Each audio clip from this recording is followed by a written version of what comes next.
Swastiastu. Assalamualaikum warahmatullahi wabarakatuh. Shalom, salam nama budaya, salam kebajikan, salam sejahtera untuk kita semua. Perkenalkan, nama saya Kadek Novia Dijaya SKMT. Saya merupakan dosen di program studi Sistem Informasi Fakultas Teknologi Informasi dan Sains Universitas Hindu Indonesia. Saya diangkat menjadi dosen tetap pada tahun 2020 dengan NUPTK 34357661309293 dan saya memperoleh jabatan fungsional asisten ahli pada tanggal 1 September 2022 dengan penyetaraan golongan penata muda tingkat 3B.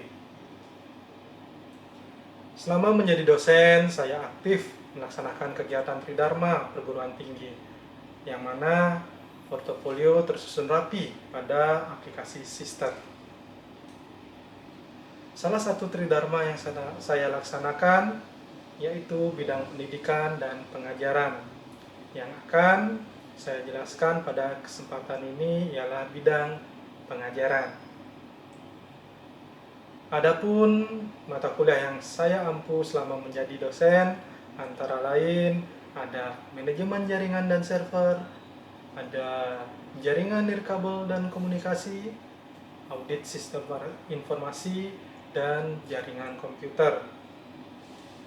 Semua mata kuliah yang saya ampu tersebut merupakan bagian dari teknologi informasi, sehingga sesuai dan linier dengan latar belakang pendidikan saya, yaitu S1 Sistem Komputer yang mana yang saya tempuh di Stikom Bali, serta S2 Magister Teknik yang saya tempuh di Universitas Udayana. Pada kesempatan ini, sebagai unjuk kerja bidang pengajaran dalam mata kuliah manajemen jaringan dan server dengan bobot 3 SKS, di mana mata kuliah ini merupakan mata kuliah yang saya ampu dan merupakan mata kuliah wajib bagi mahasiswa-mahasiswi program studi Sistem Informasi. Mata kuliah ini mengajarkan tentang konsep manajemen jaringan komputer yang meliputi pemahaman tentang protokol komunikasi, mengenai konsep pengelamatan jaringan komputer, setup manajemen sistem operasi untuk jaringan, manajemen virtualisasi, manajemen server DHCP, serta manajemen server domain name server atau DNS, serta manajemen server database dan firewall, dan dasar-dasar routing. Kompetensi yang diharapkan yang dapat dicapai setelah mengikuti mata kuliah ini ialah tentu mahasiswa memahami dan dapat menerapkan konsep manajemen jaringan komputer, dan mahasiswa mampu melakukan manajemen terhadap server dan jaringan komputer, serta mahasiswa mampu dan dapat melakukan instalasi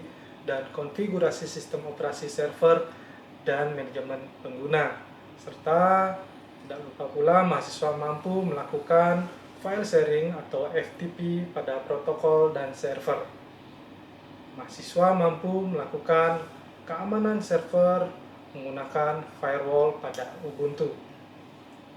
Baik, pada video pembelajaran kali ini saya akan membawakan materi pada pertemuan kedua, yaitu pokok materi yang akan dibahas antara lain ialah sistem operasi, di mana sistem operasi dimulai dengan sejarah sistem operasi atau operating system yang ada saat ini, serta perkembangan dan jenis-jenis sistem operasi yang banyak digunakan di seluruh dunia.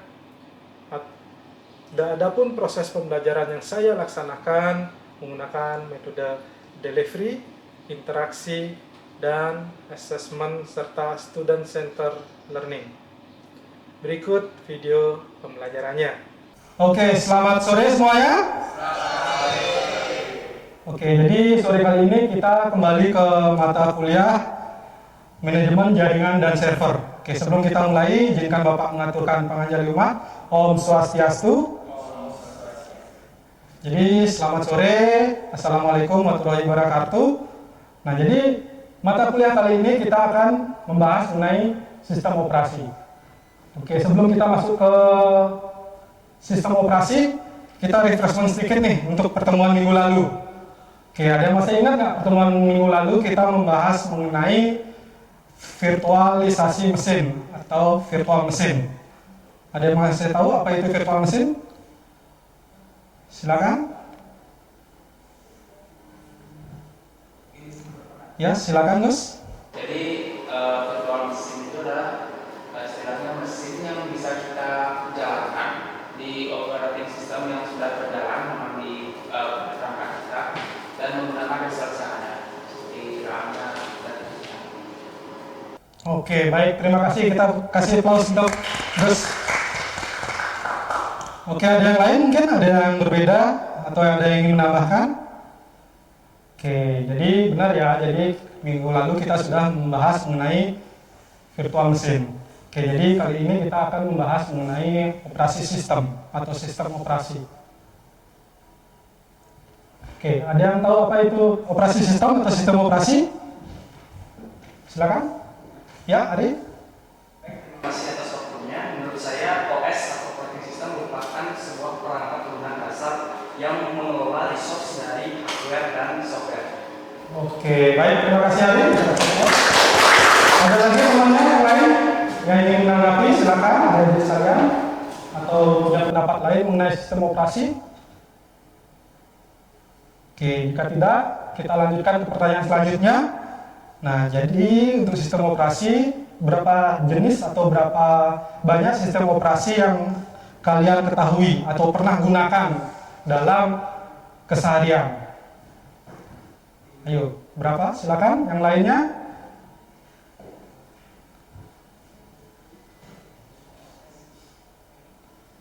Silakan angkat tangan. Ya, gantian ya. Oke, jadi beri kesempatan pada teman yang belum menjawab. Silakan. Yang sering digunakan adalah yang di bagian laptop itu Windows. Oke, ada Windows atau mungkin naikkan setting level mungkin pakai iOS apa? iOS. iOS, oke, macOS. Apa lagi? UI operasinya Xiaomi. Xiaomi, oke. Nah, jadi mobile ya, sistem version. Oke, selanjutnya terima kasih. Kita kasih close. Ada tiga yang disebutkan. Ada yang ingin menambahkan? Silakan. Silakan yang ingin menambahkan dari tiga tersebut. Wah, balik lagi terus. Silakan terus. Terima kasih. Menambahkan karena kita sudah sempat mengenai virtual mesin, kita mempelajari atau menginstal Ubuntu Linux Ubuntu. Oke, ada Ubuntu. Mungkin saat saya meminjam laptopnya Ari, macOS. macOS tadi sudah disebut. Oh sudah. Iya. Oh iOS. Oh, iOS. Oke, ada macOS. Oke, ada lagi? Kita kasih close. Ada lagi yang ingin menambahkan? Ya, silakan lagi. Kali ini. Oke, kali Linux. Ya, jadi based on Ubuntu ya. Oke, jadi kita operasi sistem yaitu atau sistem operasi sering disebut dengan adalah sistem operasi atau operating system sebuah perangkat lunak yang mampu mengelola sumber daya atau resource yang seperti dikatakan Ari tadi dari software dan hardware yang dapat berjalan baik memudahkan proses interaksi pengguna atau user atau brandware. Nah, jadi cara kerjanya ada hardware di mana hardware itu katakanlah sebuah PC atau laptop. Nah, diinstal atau ditanamkan sebuah sistem operasi, entah itu berupa Windows, Ubuntu, dan lain sebagainya. Nah, setelah itu baru bisa diinstalasi software. Oke, apakah bisa kira-kira hardware diinstal tanpa adanya sistem operasi? Apakah bisa?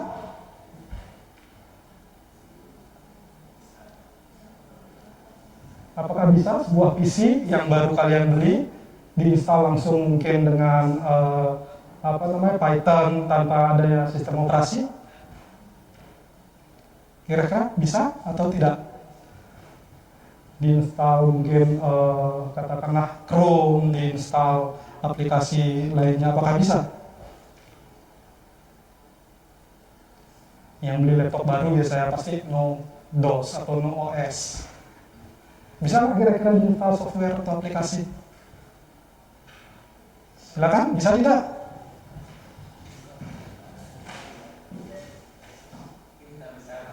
Oke, yang jawab tidak bisa, silakan katakan.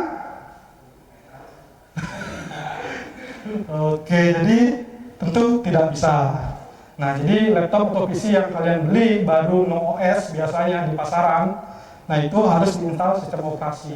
Nah, kadang itu yang kita baru beli, Pak mau diinstalin Windows, ntar nambah ya lisensinya dan sebagainya seperti itu. Karena Windows sendiri memiliki lisensi, beda dengan yang lainnya atau yang open source.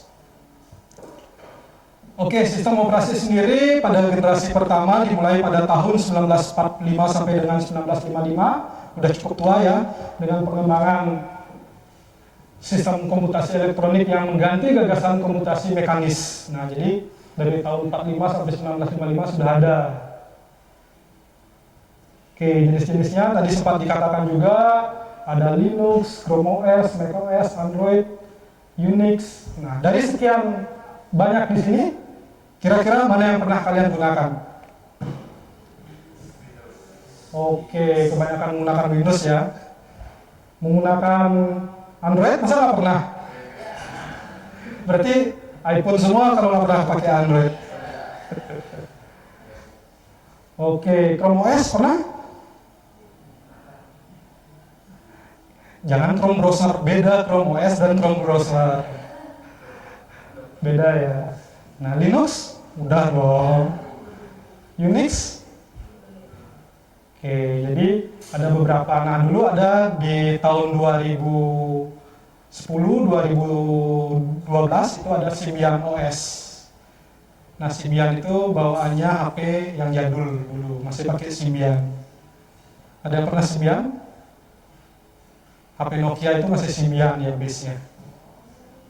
Oke, sekarang udah rata-rata Android ya. Oke, yang pertama ada Unix, bukan Unix ya, Unix yaitu banyak digunakan di komputer mini. Nah, biasanya di Raspberry Pi menggunakan Unix juga sebagai server jaringan.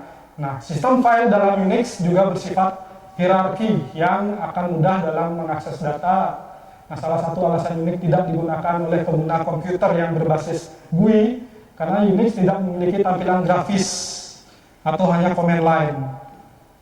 Oke, kebayangkan komen-komen aja tanpa grafis. Oke. Selanjutnya ada distro Linux, Ubuntu, Fedora, Linux Mint, dan Kali. Oke.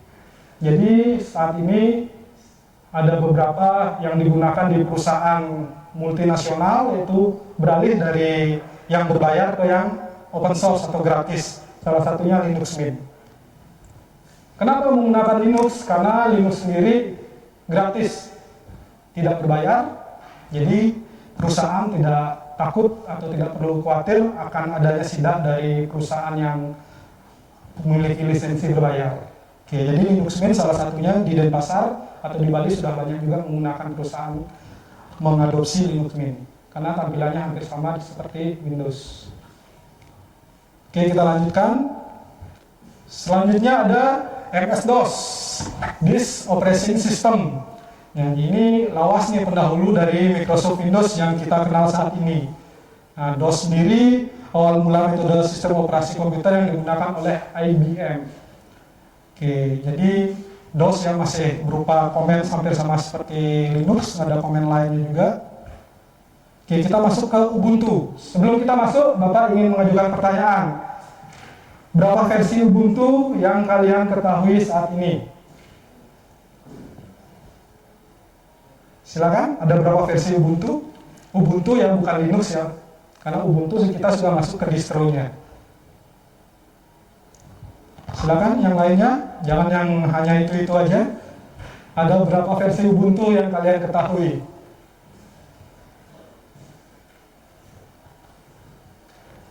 Silakan.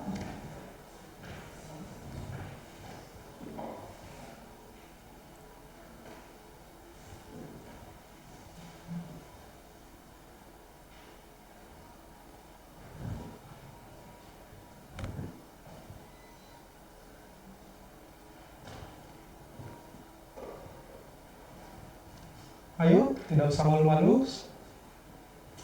Versi berapa yang kalian ketahui Ubuntu-nya? Suci mungkin yang di belakang. Versi berapa?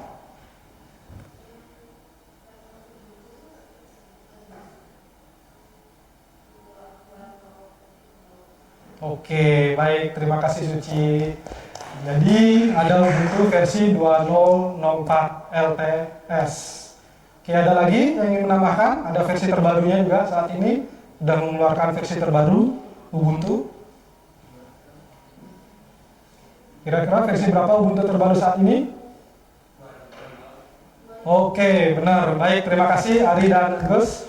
Versi terbaru Ubuntu saat ini adalah versi 25. Namun ada kendala di sana karena belum kompatibel dengan aplikasi lainnya. Oke, jadi sedikit contoh, kemarin Bapak nyoba install WHM. Ada yang tahu WHM?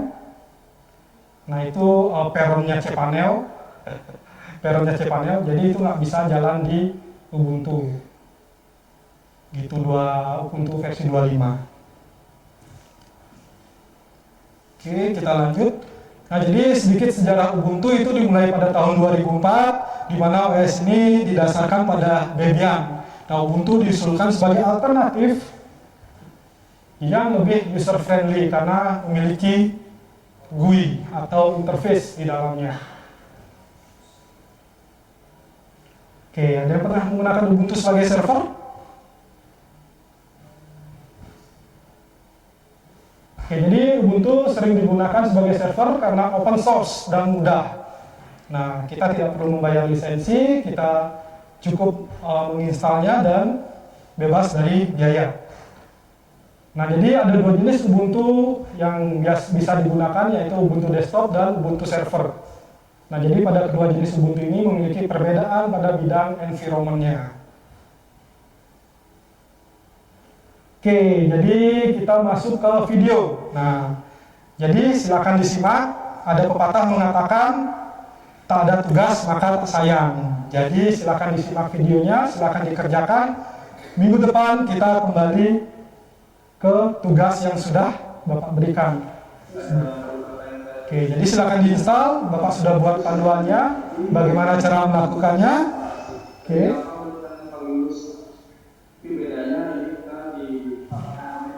Oke, jadi kesimpulannya sistem operasi ialah komponen penting dari setiap komputer. Memahami dasar-dasar sistem operasi dan cara menginstal sistem operasi seperti Ubuntu dapat membantu adik-adik sekalian menggunakan komputer secara lebih efektif dan efisien. Nah, jadi terdapat banyak jenis sistem operasi yang beredar di masyarakat. Nah, yang banyak digunakan pada umumnya itu tentu ada Windows, macOS, Chrome, dan sebagainya. Nah, dan salah satu sistem operasi yang open source ialah Linux. Ubuntu yang mana memiliki kemampuan untuk melakukan manajemen jaringan dan server. Oke, baik. Sebelum Bapak tutup, silakan ada yang ingin disampaikan atau ada yang bertanya, silakan mengenai penugasannya atau mengenai pertemuan pada sore kali ini. Silakan, Gus.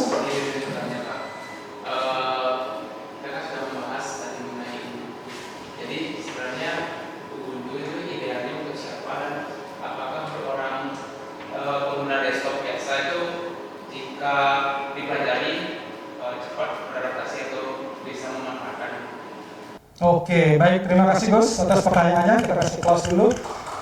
Nah, tentu yang pertama, untuk siapa sih Ubuntu itu? Tentu Ubuntu adalah sistem operasi seperti Bapak katakan tadi. Siapapun bisa menggunakannya, baik itu personal maupun perusahaan secara komersil, karena bersifat open source. Siapa saja boleh menggunakan tanpa ada hak ciptanya di dalam. Oke, jadi seperti apa penggunaannya? Tentu berbeda dengan penggunaan Windows yang sehari-hari kita ketahui, karena di sana ada terminal namanya, mungkin kalau di Windows itu ada namanya command CMD. Oke, jadi perbedaannya di sana. Nah, dan Ubuntu sendiri kalian bisa bebas menggunakan, bisa diinstal segala macam melalui terminalnya. Oke, kira-kira seperti itu, Gus.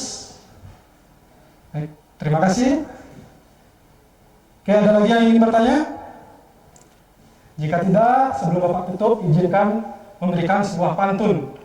Penutuplah sampai di penghujung cerita. Semoga kenangan terukir selamanya. Sampai jumpa di lain waktu dan kesempatan. Semoga kita selalu dalam lindungan Tuhan Yang Maha Esa. Om Santi Santi Santi. Assalamualaikum warahmatullahi wabarakatuh.